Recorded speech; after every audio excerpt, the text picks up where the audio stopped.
Hello అండి అందరికీ. చూడండి, మన ఛానల్లో వచ్చే ప్రతి వీడియో కూడా ఎడ్యుకేషన్ పర్పసే, ఏది కూడా ఎంట్రీ రికమెండేషన్ అయితే కాదు. చూడండి, వీడియోలోకి వెళ్తే ఈరోజు మన ఛానల్లో ఎటువంటి అప్డేట్ కూడా ఇవ్వలేదు. నేను కూడా కొంచెం బిజీగా ఉన్నాను. మార్కెట్లో కూడా కొద్దిగా ఏమైనా ఎంట్రీ అన్న పోస్ట్ చేద్దామన్నట్టు కూడా మార్కెట్ లేదు. అందుకనే మన ఛానల్లో ఎటువంటి పోస్ట్ కూడా ఈరోజు అయితే చేయలేదు. మెయిన్గా చూసుకుంటే మనము లాస్ట్ డే మాట్లాడుకున్నాం కదా, ఇది ఒక మంచి క్యాండిల్. ఈ క్యాండిల్ బ్రేక్అవుట్ అయితే మంచి మూమెంటం వస్తుంది అనుకున్నాం. బట్ మనకు ఫస్ట్ క్యాండిల్లో బ్రేక్అవుట్ అనేది జరిగింది. బ్రేక్అవుట్ జరిగిన తర్వాత కూడా మనకు ఎటువంటి మూమెంటం అయితే రాలేదు. అట్లీస్ట్ రీటెస్ట్కు రాలేదు, అట్లని మనకు పెద్ద ఫాల్ కూడా రాలేదు. ఎందుకు అంటే చూడండి, ఇక్కడ మనకు మంచి డిమాండ్ జోన్ అయితే ఇక్కడ ఉంది. ఇక్కడ నుంచి మంచి బౌన్స్ వచ్చింది. ఇక్కడ మనకు మార్కెట్ ఇక్కడ నియర్ బై బ్రేక్అవుట్ చేసిన క్యాండిల్ చూసి చిన్న బ్రేక్అవుట్ కాదు, ఇది చాలా లాంగ్ నుంచి బ్రేక్అవుట్ చేసింది. ఇటువంటి క్యాండిల్ని ఎప్పుడూ నమ్మొద్దు. బ్రేక్అవుట్ క్యాండిల్స్ ఎట్లా నమ్మాలి, ఏం కథ అనేది మన ఛానల్లో ఫుల్ వీడియో ఉంది, చూడకపోతే చూడండి. చూస్తే మీకు డీటెయిలింగ్గా అర్థమవుతుంది. ఈ క్యాండిల్కి సంబంధించి మనకి ఏంటంటే ఆల్రెడీ మనకు లాంగ్ నుంచి బ్రేక్అవుట్ చేసింది కాబట్టి ఇక్కడ నుంచి ట్రస్ట్ చేసి మనం సెల్లింగ్ చేయలేము, అలా అని దీన్ని బై చేయలేము. ఎందుకంటే నియర్ బై మనకు రీటెస్ట్ లెవెల్ ఉంది కాబట్టి దీంట్లో బయింగ్ ఎలా చేయలేము. కాబట్టి మీకు ఎటువంటి అప్డేట్ అయితే ఇవ్వలేదు. న్యూస్ అప్డేట్ ఇద్దాం అనుకున్నాను కానీ కొంచెం బిజీగా ఉండి కుదరలేదు, అప్పటికే లేట్ అయిపోయింది, ఇంకా అవసరం లేదు అనిపించింది. ఇక్కడంతా కూడా కన్సల్టేట్ మోడ్లో మార్కెట్ అంతా ఉండిపోయింది. ఒకవేళ రేపు కనుక మార్కెట్ రేపు కంపల్సరీ మనకు గ్యాప్ అప్ కానీ గ్యాప్ డౌన్ కానీ ఏదైనా బిగ్ గ్యాప్ అప్ కానీ బిగ్ గ్యాప్ డౌన్ కానీ కాకపోతే ఫ్లాట్గా ఓపెన్ అయితే మార్కెట్ ఈరోజు కన్సల్టేషన్ ఏదైతే ఉందో దీని ఎబోవ్ మన మార్కెట్ క్యాండిల్ కనుక క్లోజ్ అవుతాయి, అక్కడి నుంచి రీటెస్ట్మెంట్ మీద అప్ సైడ్కి చాలా స్ట్రాంగ్ మూమెంటం రావచ్చు. లేదంటే ఇక్కడ ఫెయిల్ అయిందంటే డౌన్ సైడ్ కూడా ఇక్కడ నుంచి ఫాల్ రావచ్చు. లేదు డౌన్ సైడ్ బ్రేక్అవుట్ జరిగింది అంటే మళ్ళీ డౌన్ సైడ్ రీటెస్ట్మెంట్ మీద మంచి ఫాల్ రావచ్చు. లేదు బ్రేక్అవుట్ చేయకుండా రిజెక్ట్ అయ్యి మళ్ళీ పైకి వెళ్తే అప్ సైడ్ మూమెంటం కూడా ఉండొచ్చు. బట్ ఇప్పుడున్న న్యూస్ ప్రకారంగా చూసుకుంటే అప్ సైడ్కు చాలా తక్కువ ఛాన్సెస్ ఉన్నాయి, డౌన్ సైడ్కే ఎక్కువ ఛాన్సెస్ ఉన్నాయి. ఎందుకంటే దానికి సంబంధించిన న్యూస్ అంతా ఉంది, మీకు లాస్ట్లో చెప్తాను న్యూస్ గురించి. కాబట్టి మనకు ఎక్కువ వరకు డౌన్ సైడ్ ప్లానింగ్ మనం చేసుకుంటే కొంతవరకు బెటర్. ఎందుకంటే 24,306 అనేది మనకు చాలా ఇంపార్టెంట్ లెవెల్ ఉంది ప్రస్తుతానికి. ఒకవేళ ఫ్లాట్ ఓపెన్ అయ్యి బ్రేక్అవుట్ చేస్తే మనం రీటెస్ట్మెంట్ మనకు 24,420 నుంచి వెళ్ళి మనకు డౌన్ సైడ్కి ఛాన్స్ అయితే ఉంది. మెయిన్గా ఈరోజు కన్సల్టేషన్ అనేది చాలా ఇంపార్టెంట్. ఈ కన్సల్టేషన్కి మీరు ఒక లైన్ అయితే డ్రా చేసుకోండి. ఇక మనకి క్యాండిల్ బ్రేక్అవుట్ చేసింది కదా, ఒకవేళ క్యాండిల్ లోపలికి మళ్ళీ మార్కెట్ వస్తే మనం ఇక్కడ నుంచి అప్ సైడ్కి రీటెస్ట్మెంట్ మీద ప్లాన్ చేసుకుంటాం, అప్ సైడ్కి మనకు ఛాన్స్ అయితే ఉంది. ఈ రెండిట్లలో ఏదన్నా ఒక ఛాన్స్ అయితే ఉంది, మనకు మార్కెట్ ఓపెనింగ్ బట్టి మనం ఛాన్స్ అయితే తీసుకోవడానికి అవకాశం ఉంది. మెయిన్గా మీకు వీడియోలోనే అన్ని ఎంట్రీస్ గురించి డెప్త్గా చెప్పడం జరుగుతుంది. నేను అప్డేట్ ఇచ్చినా ఇవ్వకపోయినా మీకు ఈజీగా అర్థమయ్యేలాగా చెప్తాను. మీకు ఇంకా క్లియర్గా ఏమైనా డౌట్స్ ఉన్నా కూడా మీరు అడగండి, నేను నెక్స్ట్ వీడియోస్లో మీకు క్లియర్గా చెప్పడానికి ట్రై చేస్తాను. ఓకేనా. నిఫ్టీలో మాత్రం చాలా సింపుల్ సినారియో, ఈ కన్సల్టేషనే ఇంపార్టెంట్. గ్యాప్ అప్ అవుతుందా గ్యాప్ డౌన్ అవుతుందా ఇంపార్టెంట్. గ్యాప్ అప్ అయితే ఎట్లా ప్లాన్ చేయాలి, గ్యాప్ డౌన్ అయితే ఎట్లా ప్లాన్ చేయాలి, ఈ రెండింటి కూడా మీకు థియరిటికల్గా మీకు చెప్పడం జరిగింది. ఎక్కువ మీకు కన్ఫ్యూజన్ చేసి ఎక్కువ క్యాండిల్స్ గురించి చెప్పి మిమ్మల్ని ఎటువంటి డిస్టర్బెన్స్ అయితే చేయదలుచుకోలేదు. చాలా సింపుల్గా మీకు అర్థమయ్యేలాగా చెప్పాలనుకున్నాను. ఇదే మన నిఫ్టీకి సంబంధించిన బ్యాంక్ నిఫ్టీ చూడండి. బ్యాంక్ నిఫ్టీలో మనకు 1 అవర్ క్యాండిల్ ఎంట్రీ అయితే వచ్చింది. మనకు స్ట్రాంగ్ బేరిష్ క్యాండిల్ తర్వాత మనం ఇక్కడ ఎంట్రీ ప్లాన్ చేసుకుంటే 50% అయితే రీచ్ అయింది. కాకపోతే ఎక్కువ వరకు ప్రైజ్ యాక్షన్ చేసుకుంటూ వెళ్ళింది కాబట్టి దీంట్లో కూడా మనం ఎంట్రీ తీసుకుంటే కొంత రిస్క్ అయితే పడేది. బట్ ఓకే, దీంట్లో కూడా రేపు సినారియో ఏంటంటే మనకు ఈ బ్రేక్అవుట్ క్యాండిలే చాలా ఇంపార్టెంట్. రేపు ఒకవేళ దీన్ని హైకి వెళ్ళడానికి ట్రై చేస్తుందా లేదా అనేది మనకు మ్యాక్సిమం గ్యాప్అప్లోనే వెళ్ళిపోతుంది మార్కెట్. ఒకవేళ గ్యాప్అప్లో వెళ్లకుండా ఫ్లాట్గా ఓపెన్ అయితే మీకు 9 లోపే మీకు అప్డేట్ ఇవ్వడానికి ట్రై చేస్తాయి. ఇప్పటివరకు మనకు 10-15 తర్వాతనే అప్డేట్ ఇచ్చాను కదా, రేపు ఇంపార్టెంట్ కాబట్టి మీకు ముందే అప్డేట్ ఇవ్వడానికి నేను ట్రై చేస్తాను. మెయిన్గా ఈ క్యాండిల్ సినారియో మనం చూసుకుంటే బ్యాంక్ నిఫ్టీలో ఈ క్యాండిల్ అయితే హైకి అయితే టచ్ చేయొచ్చు.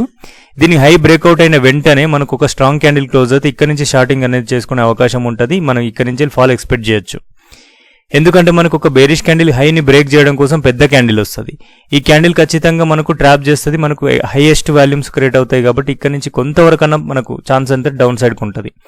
అట్లీస్ట్ మనం కొంచెం ఫాల్ అయినాక కాస్ట్ టు కాస్ట్ పెడితే మనకు మంచి మూమెంటం డౌన్ సైడ్కి వస్తుంది, లేదంటే తిరిగి మనకు cost to cost stop loss అయితే అవుతుంది. బట్ ఈ క్యాండిల్ అనేది దీనిపైన క్లోజ్ అవ్వాలి. క్లోజ్ అయిన తర్వాత ఎట్లా ప్లాన్ చేద్దాం అనేది చూద్దాం. ఓకేనా. ఇది బ్యాంక్. సెన్సెక్స్ చూడండి. సెన్సెక్స్ అయితే ఇంకా దరిద్రంగా ఉంది నిఫ్టీ బ్యాంక్ నిఫ్టీ కంటే పోల్చుకుంటే. ఫస్ట్ క్యాండిల్లో మూమెంటం వదిలేస్తే ఈ మిగతా మార్కెట్లో ఎవరన్నా మార్కెట్లో ఏదైనా ట్రేడ్ చేసి నష్టపోయి ఉంటే ఇంకోటి ఎక్కడ ట్రేడ్ తీసుకున్నా కూడా వాళ్ళు మాత్రం వరెస్ట్ సిచ్యువేషన్ని ఫేస్ చేసి ఉంటారు. ఎందుకంటే మార్కెట్లో మూమెంటమే లేదు. ఇటువంటి మూమెంటం లేని మార్కెట్లో ఎక్కడ ప్లాన్ చేసుకున్నా కూడా పెద్ద గొరిగేది ఏమీ ఉండదు.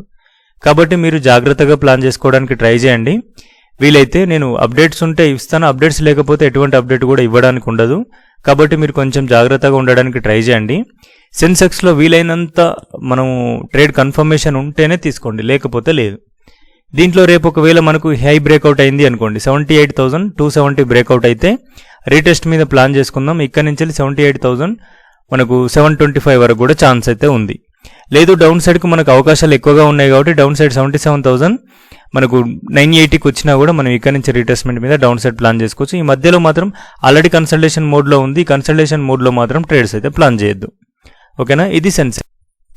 క్రూడ్ ఆయిల్ చూడండి, క్రూడ్ ఆయిల్ నిన్ననే మాట్లాడుకున్నాం కదా, సింగిల్ ట్రెండ్లో మార్కెట్ అయితే వెళ్ళిపోయింది.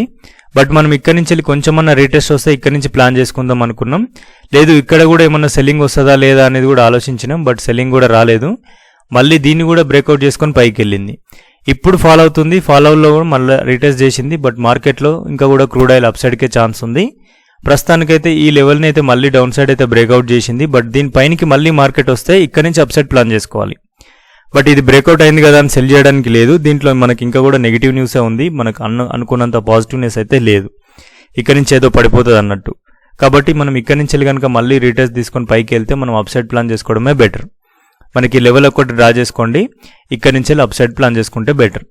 ఓకేనా, ఇది క్రూడ్ ఆయిల్. న్యూస్ చూసుకున్నట్టయితే ఈరోజు మార్కెట్ ఫాలో అవడానికి మెయిన్ రీజన్ ఏంటంటే ఈ క్రూడ్ ఆయిల్కి సంబంధించిందే. క్రూడ్ ఆయిల్ మనకు ఆల్రెడీ డౌన్ సైడ్ సెంటిమెంట్ నడుస్తుంది కదా, ఈ స్టేట్ ఆఫ్ హార్మోజ్ మళ్ళీ దీంట్లో ప్రాబ్లమేటిక్ జరుగుతుంది. మనకు క్రూడ్ ఆయిల్ అనేది మనకు మెయిన్ ఇంపార్టెంట్ ఇండియాకి, కాబట్టి దీనివల్లనే మన మార్కెట్లో ఫాలో అవుతుంది. ఆల్మోస్ట్ $88 అయితే మళ్ళీ పెరిగింది. మళ్ళీ మనకు 70 నుంచి వెళ్ళి $88 అంటే ఆల్మోస్ట్ ఒక $20 అయితే పెరుగుతూ వచ్చింది మన మార్కెట్లో క్రూడ్ ఆయిల్. దీనివల్ల మన మార్కెట్కు చాలా నెగిటివ్, ప్రస్తుతానికైతే నెగిటివ్గానే ఉంది. క్రూడ్ ఆయిల్ ప్రైస్ పెరిగే అవకాశమే కనబడుతుంది. ఎందుకంటే స్టేట్ ఆఫ్ హార్మోజ్లో మళ్ళీ ఆంక్షలు విధించడం, రకరకాలుగా ప్రాబ్లమ్స్ అయితే క్రియేట్ అవుతుంది. కాబట్టి క్రూడ్ ఆయిల్ ప్రైస్ ఎంత పెరిగితే మన మార్కెట్కి అంత నెగిటివ్, చాలా సింపుల్ థియరీ. అలాగే సిపిఐ ఇన్ఫ్లేషన్ డేటా కూడా చాలా ఇంపార్టెంట్, అది కూడా మనకు రిస్క్లోనే ఉంది. అలాగే మనకు రూపీ వాల్యూ ఆల్రెడీ మన మార్కెట్లో ఎఫ్ఐఆర్స్ చాలా సెల్లింగ్ చేస్తున్నారు. ఇండియాలో మనకు డాలర్స్ విలువ తగ్గిపోతూనే ఉంది, మన రూపీ వాల్యూ పడిపోతూనే ఉంది. దానికి తోడు ఈ క్రూడ్ ఆయిల్ సంబంధించి కూడా మన మార్కెట్లో పెరుగుతూ ఉంటే మన రూపీ వాల్యూ అనేది పడిపోతూనే ఉంటుంది. ఇంకా కూడా చాలా నెగిటివ్. ప్రస్తుతానికి $95 అయితే ఉంది, ఇంకా కూడా పెరిగే ఛాన్సెస్ అయితే కనబడుతున్నాయి ప్రస్తుతానికి ఉన్న సిచ్యువేషన్స్లో.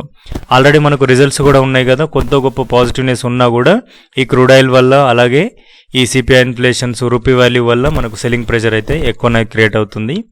వీటికి సంబంధించిన న్యూస్ కూడా మీకు అప్ టు డేట్ ఉంటుంది, బట్ కొద్దిగా టైం పట్టేట్లా ఉంది. మనకు పొద్దున్నే మీకు న్యూస్ అయితే వీలైనంత వరకు అప్డేట్ ఇవ్వడానికి ట్రై చేస్తా.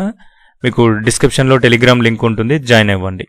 ఓకేనా, ఈ వీడియోలో మాత్రం ఇంతే అండి. కొంచెం ఇబ్బంది ఉండడం వల్ల కొంచెం ఫాస్ట్గా చేయడం జరిగింది. ఏమైనా ఇబ్బంది ఉంటే కూడా కొంచెం అర్థం చేసుకుంటారు అనుకునే చేశాను. ఈ వీడియోలో మాత్రం ఇంతే అండి. ఇప్పటివరకు పేషెన్స్గా చూసిన ప్రతి ఒక్కరికి థ్యాంక్ యూ అండి. Thank you so much.